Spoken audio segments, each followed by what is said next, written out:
First half ఇప్పుడే complete అయింది. First half విషయానికి వచ్చేసరికి ఎట్లా ఉందంటే ఓకే, సెకండ్ హాఫ్ ఎట్లుంటుంది చూడండి. సెకండ్ హాఫ్ అయిన తర్వాత ఎట్లుందో చెప్తా. ఫస్ట్ హాఫ్ అయితే ఓకేగానే ఉంది. మరీ అంత ఎక్కిందా అంటే ఏదో నార్మల్గా ఉంది. సెకండ్ హాఫ్ అన్న చూడాలి, స్టోరీలోకి ఏమైనా తీసుకెళ్తారా ఏంటంటే. స్టోరీ బేసికలీ ఫస్ట్ హాఫ్లో ఏం అర్థం కాలేదు, జస్ట్ నార్మల్గానే ఉంది. సో సెకండ్ హాఫ్ చూడాలి మరి.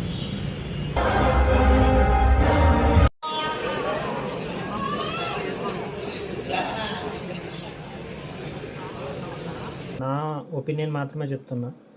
అంటే ఇక నా రివ్యూని బట్టి ఇక మీరు రివ్యూ చెప్పాడు కదా అవసరం లేదు అని అయితే కాదు, జస్ట్ నా ఒపీనియన్ మాత్రమే. మూవీ ఎలా ఉందంటే నాకు అంతకు మూవీ నచ్చలేదు. ఎన్నో ఎక్స్పెక్టేషన్ పెట్టుకుని పోయినా